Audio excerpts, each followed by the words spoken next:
Hello everyone, welcome back. Work power energy के 6th lecture में आप सभी का स्वागत है। इस वीडियो में हम लोग वर्क से रिलेटेड कुछ इंपॉर्टेंट न्यूमेरिकल्स को देखने जा रहे हैं। ठीक है, अब जितने भी न्यूमेरिकल्स है ना, ये कुछ एमसीक्यू के फॉर्मेट में है, कुछ डायरेक्ट न्यूमेरिकल्स है, एमसीक्यू के फॉर्म में भी न्यूमेरिकल्स है। ठीक है, तो ये सारे न्यूमेरिकल्स बेसिकली आपके कंसेप्ट को स्ट्रांग बनाने के पॉइंट ऑफ व्यू से, आप कितने अच्छे से चीजों को समझे हैं, कितने अच्छे से थ्योरी को समझ में आया, आपको समझ में आया। तो चलिए शुरुआत करते हैं इसे वर्क पावर एनर्जी का 6th लेक्चर। और आज हम लोग क्या करना है, न्यूमेरिकल प्रैक्टिस करना है। ठीक है, चलिए। और हाँ, एक बात याद रखिएगा कि इंपॉर्टेंट फॉर्मूला हमारे लिए आज का है वर्क का एक फॉर्मूला। वर्क का 3 फॉर्मूला हमने पढ़ा है अभी तक, एफएस कॉस थीटा, एफएस और एमजीएच। ये तीनों फॉर्मूला का यूज हमें फ्रीक्वेंटली क्वेश्चंस के अंदर करने को मिलेगा। चलिए शुरुआत करते हैं सबसे पहले क्वेश्चन से। क्या कह रहा है, find the work done by a force of 5 Newton. देखिए सबसे पहली बात तो यह है कि जो क्वेश्चन बनाने का जो तरीका है उसको थोड़ा सा चेंज करिए। जो डाटा दिया हुआ होता है ना, उस डाटा को सबसे पहले लिखना होता है हमें। ठीक है, जरा यहां ध्यान से देखते हैं क्वेश्चन में क्या दिया है। देखिए, find the work done by a force of 5 Newton. कहने का मतलब है कि एक बॉडी है जिस पर लग रहा है फोर्स कितना न्यूटन का, 5 न्यूटन का। तो यहां क्लियरली लिख देंगे force is equals to 5 newton. ठीक है, डिस्प्लेस बुक थ्रू 20 सेंटीमीटर, मतलब इसमें जो डिस्प्लेसमेंट दिया है वो दिया है 20 सेंटीमीटर। ठीक है, अब पहला गलती बच्चे ये कर देते हैं कि वर्क कैसे निकालते हैं। Work is equals to force into displacement. तो work is equals to 5 into 20 is equals to 100 joule, जो कि ये हमारा 100% गलत है। अब ऐसा इसलिए है क्योंकि पहले आपने इस बात पे ध्यान नहीं दिया कि जो डिस्प्लेसमेंट दिया है वो सेंटीमीटर में है, यानी कि इसे हमें मीटर में चेंज करना पड़ेगा, 0.2 मीटर, क्योंकि डिस्प्लेसमेंट तो मीटर में होता है। ये बात क्लियर है, डिस्प्लेसमेंट किस चीज में होता है, मीटर में होता है। चलिए, तो अगर हमें मीटर में चेंज करते हैं तो 5 इंटू 0.2 आया, यानी कि 1 जूल अपन का आंसर हो गया। ये क्लियर हुआ आपको, यानी कि इसका आंसर है ए। बनाने का तरीका क्या, अभी क्वेश्चन कैसे सॉल्व करना है। क्वेश्चन देखिए, 4 ऑप्शन में से सॉल्यूशन कीजिए, अपने कॉपी में आंसर को टिक कीजिए कि हाँ मेरा आंसर ये है, फिर इस सॉल्यूशन को देखिए, तभी कुछ फायदा होने वाला है। क्योंकि मैं यहाँ सॉल्व करूंगा और आप वहां उसको कॉपी में डालिएगा तो इससे फायदा नहीं होने वाला। पहले खुद सॉल्व करो, फिर मेरे सॉल्यूशन को देखिए। ठीक है, चलिए अगला क्वेश्चन देखते हैं। A ball of mass 1 kg, ठीक है, thrown upward reach maximum height of 5 metre. क्या करा है, एक बॉल है जिसका मास कितना दिया हुआ है, अ बॉल ऑफ मास, मास दिया है 1 kg। ठीक है, thrown upward, upward reach maximum height of 5 metre, मतलब इसमें हाइट दिया है 5 मीटर। ठीक है, मीटर में दिया है। Calculate the work done by the force of gravity.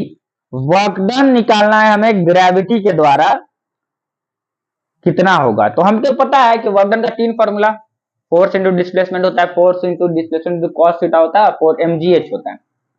तो इसमें जो फॉर्मूला हमको दिखाई दे रहा है, m मालूम चल रहा है, h मालूम चल रहा है, g हमें पता होता ही है, तो mgh कहीं ना कहीं से तो लग सकता है। तो लगाइए, इसमें वर्क डन का फॉर्मूला हम लोग लगाते हैं mgh। अब mgh इसलिए क्योंकि इसको लिफ्ट किया जा रहा है ना, ऊपर हाइट है ना, lifting a work done on a lifting a body, कितना हाइट पे लिफ्ट करने पे कितना वर्क डन होगा, तो वो होता है mgh के बराबर। जरा देखिएगा, mdh नहीं भाई, mgh, हाँ वो mgh होगा, mdh नहीं।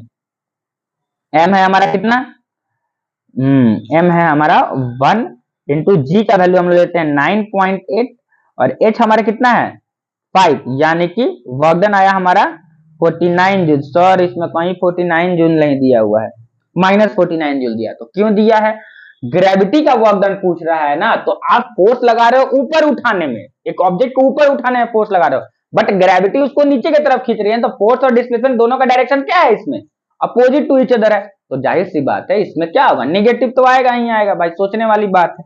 चलिए, यानी कि ये होगा -49 आंसर, और अपन का आंसर आ गया सी नंबर।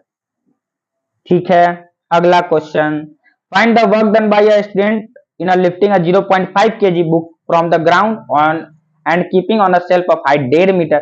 ठीक है, देखो इसमें भी हमें वर्क डन निकालना है, इसमें हमें क्या निकालना है, वर्क डन निकालना है। तो देखो वर्क डन कैसे निकलेगा, क्या कर रहा है, find the work done bye lifting 0.5 kg, मतलब वेट इस पे दिया है 0.5 kg, वर्क डन नहीं, वेट दिया है 0.5 kg from the ground keeping self of the height, height दिया है हमको कितना 1.5 metre.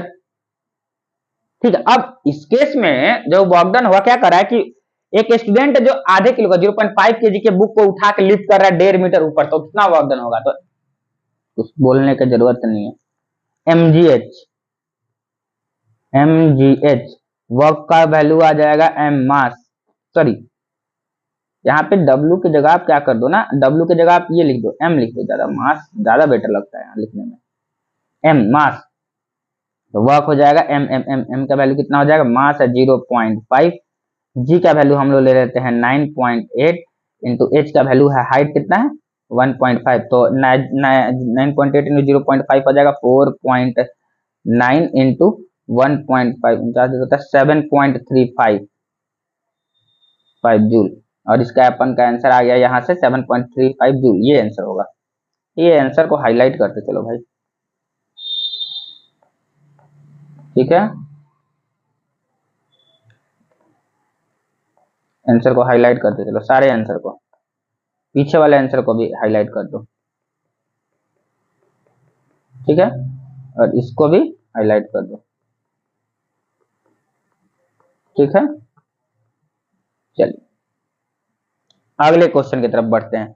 A block of mass 1 kg slide down an incline plane, very good, इसका आंसर मैक्सिमम बच्चों को गलत आया होगा, मुझे ये उम्मीद है कि आप पे पूरा उम्मीद है कि आपका ये आंसर गलत होगा। ऐसा इसलिए क्योंकि आप डायरेक्ट क्वेश्चन को देखें और सॉल्व करने चालू कर दिए। चलिए हम सॉल्व करते हैं अब इस क्वेश्चन को। कह रहा है कि a block of mass 1 kg slide down to an incline plane, very good, सबसे पहले इंक्लाइन प्लेन बनाते हैं भाई। इंक्लाइन प्लेन तो समझ में आता है ना क्या होता है इंक्लाइन प्लेन, इंक्लाइन प्लेन चलो देखो, ठीक है। अब एक ब्लॉक है जिसका मास यहाँ पे है 1 kg, सॉरी यहाँ पे ऐसे ठीक तो है, इसका मास है कितना दिया हुआ है भाई 1 kg,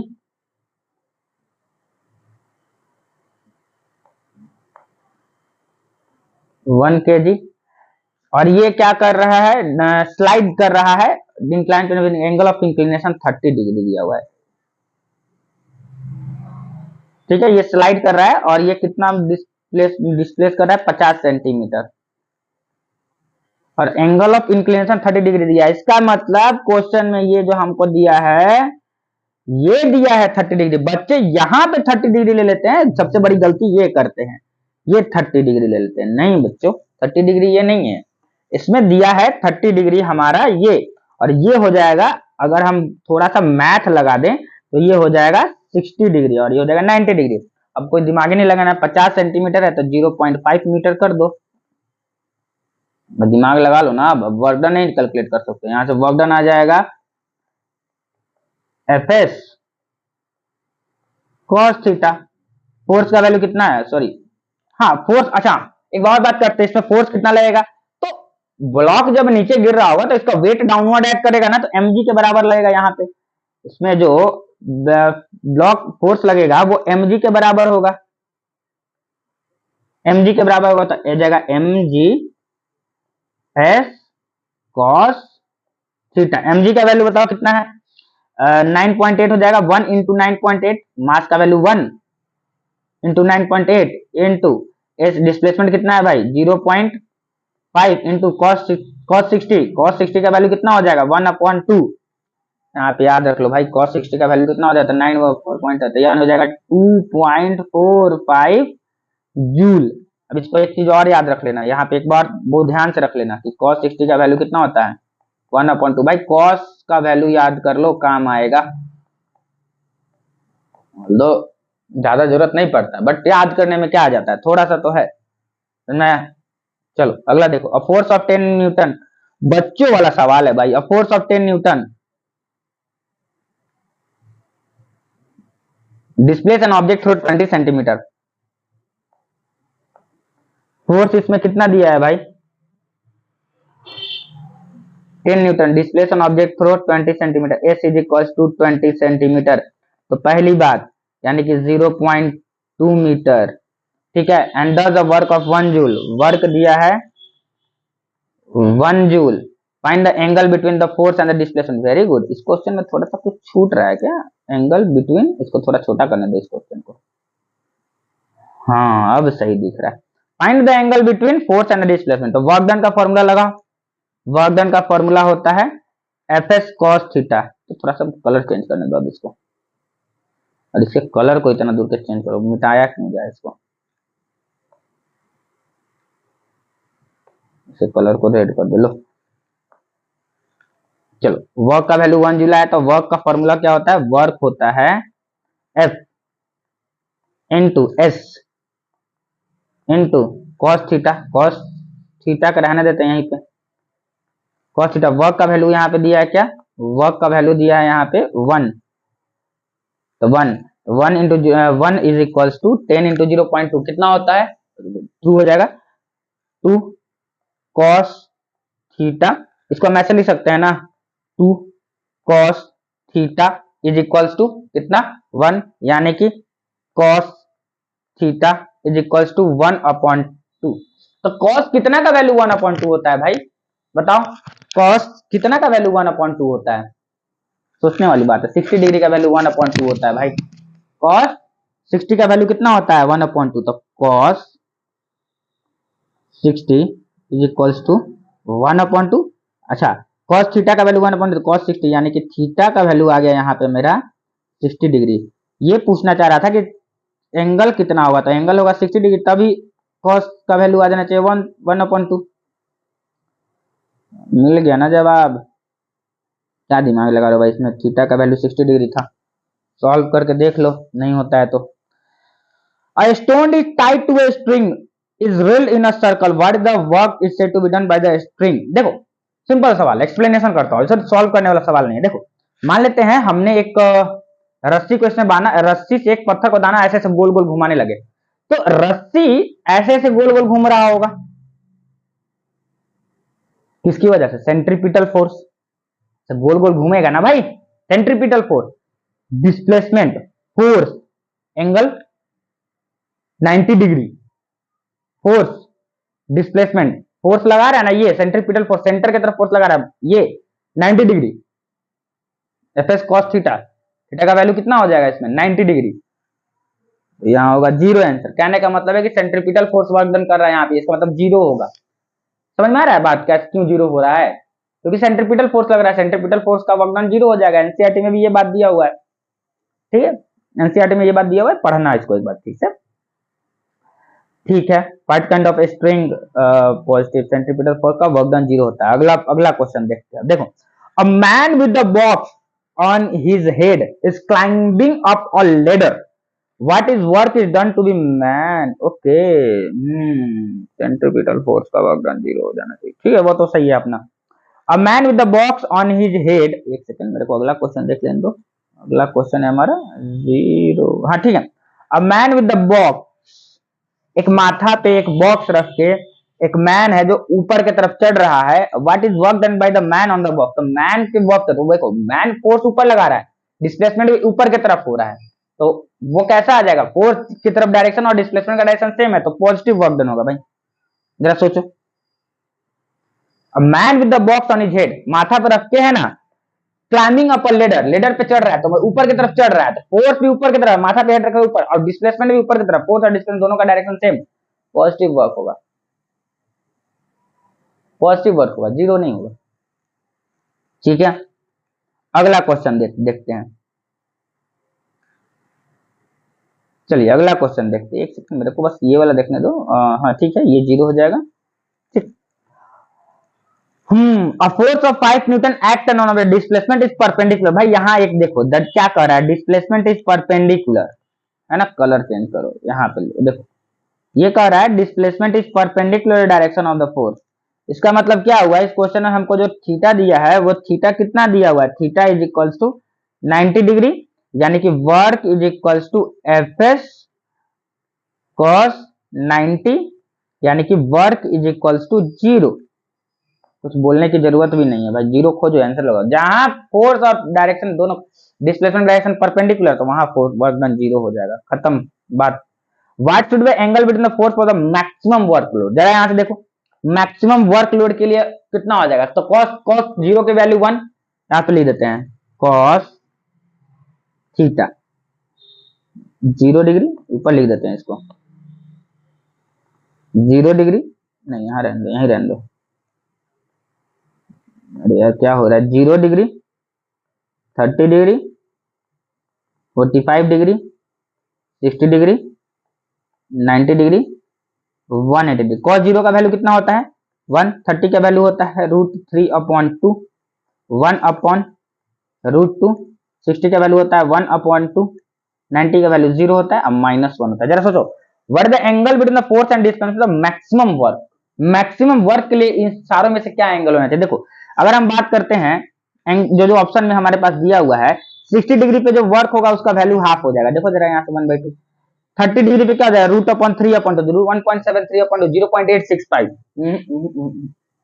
कम हो गया।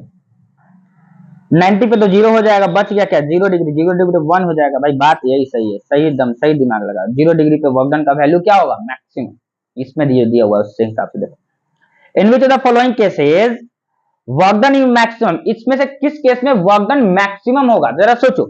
एक दिया 30 डिग्री, 45, 90 और फोर्स और डिस्प्लेसमेंट का डायरेक्शन कितना है, सेम है। अगर फोर्स और डायरेक्शन डिस्प्लेसमेंट का डायरेक्शन सेम है, इसका मतलब एंगल इसके बीच का कितना है 0 डिग्री। सोचना ही नहीं है, समझ में आया। When the force retard the motion of the body, the work done by doing the force retardation is, देखो सोचने वाली बात है कि अगर कोई एक बॉडी है जिससे जो फोर्स लग रहा है वो बॉडी को रिटार्ड कर रहा है, मतलब रोक रहा है, तो फोर्स और डिस्प्लेसमेंट दोनों का डायरेक्शन क्या होगा, अपोजिट होगा। तो इसमें कैसा आ जाएगा, निगेटिव वर्क डन होगा। दिमाग लगाने की जरूरत है, कैसा होगा, निगेटिव वर्क डन होगा। एक सेकंड रुक जाओ, theta equals to 0 degree, okay हाँ ठीक है। उसके बाद नेगेटिव वर्क डन, सही है आपका, एकदम सही चल रहा है अभी, नेगेटिव वर्क डन होगा। ठीक है, अगला क्वेश्चन देखते हैं। The work done by a weight of mass 1 kg when it move through 1 metre is. Question पूछ रहा है work done by a weight of mass 1 kg, मतलब इसमें क्या दिया हुआ है, मास दिया हुआ है अपन का 1 kg। मास कितना दिया है अपन को 1 kg दिया है, अपन लोग मास को 1 kg लिखते हैं। हाइट कितना दिया हुआ है, हाइट दिया हुआ है 1 मीटर। ठीक है, अब हमको ओके इसमें ऑप्शन गलत दिया, रॉन्ग ऑप्शन। ठीक है, ऑप्शन गलत दिया हुआ है, खुद से सॉल्व करिए इसको। ठीक है, अब क्या है, वर्क डन का क्या फॉर्मूला होता है, mgh 1 इंटू 9.8 इंटू h, यानी कि 9.8 जूल। समझ में आया बात, यानी कि हमको आया 9.8 जूल। कभी कभी हो जाता है, कोई बात नहीं, कोई बहुत बड़ी बात नहीं है, एमसीक्यू में भी ऑप्शन गलती दे सकता है। ठीक है, ऐसे कोई बहुत बड़ा इशू नहीं है, गलत कैसे दे दिया ये एमसीक्यू वाला। ठीक है, चलिए 9.8 जूल आया। अगला क्वेश्चन देखते हैं। The total of 4900 joule were consumed in lifting a body, मतलब टोटल 4900 जूल का वर्क डन हो रहा है, तो वर्क डन का वैल्यू इसमें दिया हुआ है 4900 जूल। ठीक है, were consume in lifting a body of mass दिया हुआ है 50 kg। The mass were raise to the height of, height हमसे पूछ रहा है। देखो कह रहा है ना, एक 50 kg का मास है, इसको उठाने में जो वर्क डन आ रहा है ना टोटल, वो आ रहा है कितना 4900 जूल। तो आपसे ये पूछ रहा है कि कितने हाइट ऊपर उठाया गया होगा उसको, है ना। टोटल बॉडी का जो मास है उसको उठाने में 50 kg मास है, उसको ऊपर उठाया जा रहा है किसी हाइट पर, और उस हाइट पे उठाने के बाद उसका जो वर्क डन आ रहा है ना वो आ रहा है कितना 4900 जूल। तो हमारा हाइट पूछ रहा है, तो हाइट का फॉर्मूला अपन को पता है क्या, सॉरी वर्क डन का फॉर्मूला पता है अपन को, क्या होता है, वर्क होता है mgh, mgh मास दिया है 50 इंटू वर्क डन का कितना है 4900 is equal to 50 into 9.5 into h, 4900 is equal to 490h, यहां से h आ जाएगा 4900 डिवाइडेड बाई 490, यानी कि 10 मीटर। आया आया दिमाग में?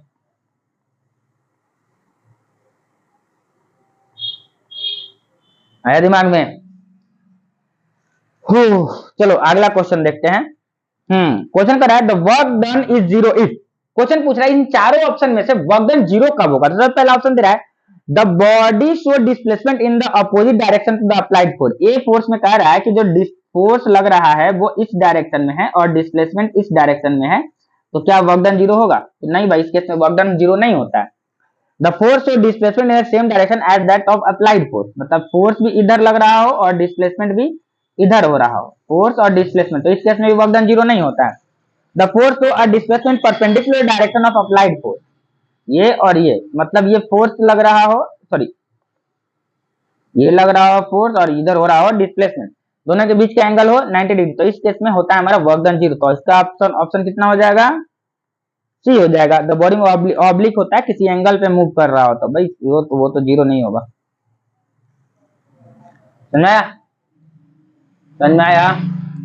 चलो, the force act at the right angle to the direction of motion of the body. अगर किसी बॉडी के राइट एंगल पे मोशन हो रहा है, मतलब कि फोर्स और डिस्प्लेसमेंट के बीच का एंगल कितना है? थीटा इज इक्वल टू, इस केस में कितना होगा? इस केस में दिया हुआ है भाई, सिंपल सी बात है, थीटा का वैल्यू इसमें दिया है 90 डिग्री। राइट एंगल कहने का मतलब क्या होता है? 90 डिग्री ना। 90 डिग्री पे वर्क डन क्या होता है? जीरो हो जाता है। सिंपल सी बात, कहानी खत्म। अगला क्वेश्चन है gas cylinder is compressed by compressing force consider to be by compress the work done by the compress. मान लेते हैं मेरे पास कोई गैस सिलेंडर ये है, लो। अब इसके अंदर क्या है ना, कुछ क्या है, गैस के मॉलिक्यूल्स है, कुछ क्या है, गैस के मॉलिक्यूल्स है, और हम लोग उसको ऊपर से दबाए जा रहे हैं, गैस के मॉलिक्यूल्स को दबाए जा रहे हैं। लो, ऊपर से ऐसे दब रहा है, जैसे ही इसको दबाया जाएगा ये नीचे आएगा, तो फोर्स का डायरेक्शन कैसा? फोर्स नीचे, डिस्प्लेसमेंट किधर होगा? गैस पार्टिकल का, दोनों नीचे, तो बोथ इन सेम डायरेक्शन है। एफ एन एस बोथ दोनों किस डायरेक्शन में है? Same direction. तो वर्क डन कैसा होगा? पॉजिटिव। कहीं दिखाई नहीं दे रहा, और ये बात छुपा है यहाँ, पॉजिटिव। वर्क डन कैसा होगा? पॉजिटिव होगा। क्लियर है? अगला देखिए, when an object is lifted up, the work done on lifting object is, when an object is lifted up, the work by the gravity। देखो कर रहा है, एक ऑब्जेक्ट को जब ऊपर ऐसे उठाया जा रहा है, मान लेते हैं ये सरफेस है, इसको मिटाओ, इसको पहले मिटाओ। मान लेते हैं मेरे पास ये एक सरफेस है, इस सरफेस से है ना एक ऑब्जेक्ट को ऊपर की तरफ उठाया जा रहा है h हाइट के ऊपर, तो ग्रेविटी इसको नीचे खींचेगी mg से, है ना। तो जब mg से नीचे खींचेगी तो वर्क डन ग्रेविटी का कितना होगा? देखो फोर्स ऊपर लग रहा है ना, फोर्स ऊपर, और डिस्प्लेसमेंट हो रहा है, मतलब ऑब्जेक्ट जो ग्रेविटी फोर्स लगा रहा है वो नीचे की तरफ है, फोर्स और डिस्प्लेसमेंट दोनों का डायरेक्शन कैसा है? Opposite, negative. कहीं नहीं दिखाई दे रहा है हमको।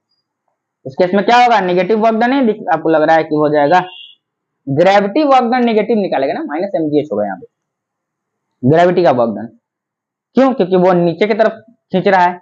चलो अगला देखो, 1 न्यूटन मीटर, तो 1 न्यूटन मीटर में कितना अर्ग होता है भाई? 1 न्यूटन मीटर, मतलब 1 न्यूटन मीटर को 1 जूल बोलते हैं। 1 जूल इज इक्वल टू 10 का पावर 7 अर्ग होता है। आपको बताया गया था, नोट्स में ये था क्लियरली लिखा हुआ कि 1 न्यूटन में कितना अर्ग होता है भाई? 10 का पावर 7 अर्ग होता है। क्लियर है? 1 जूल में कितना अर्ग होता है? थोड़ा अलग कलर एक्सपेरिमेंट करके देखो। चलो देखो,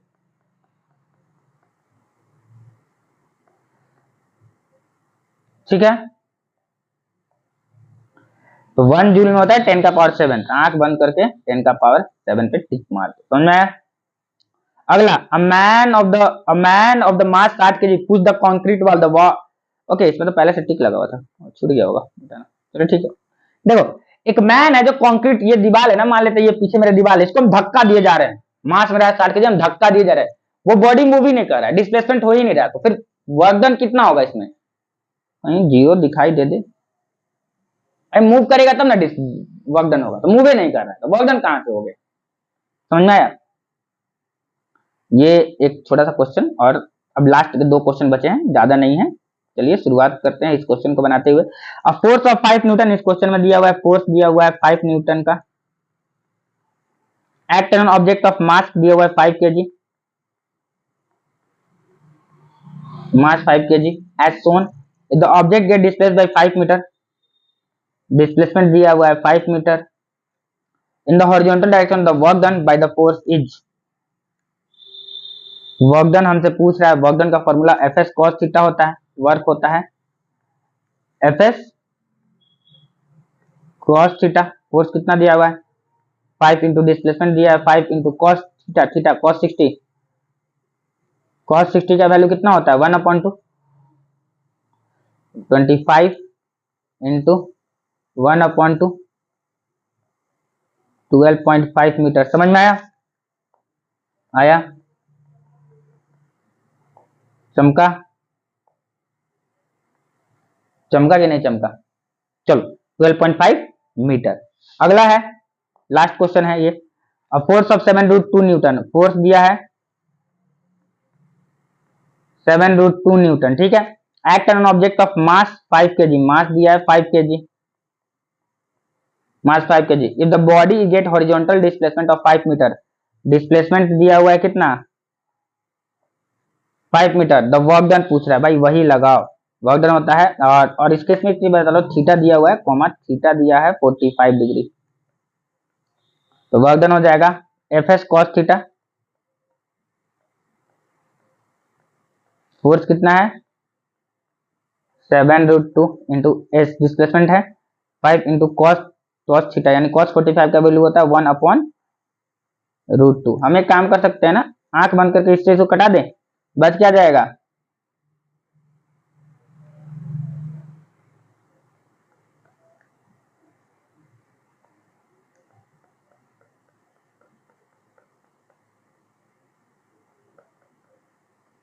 जूल, क्या गया अब नहीं है।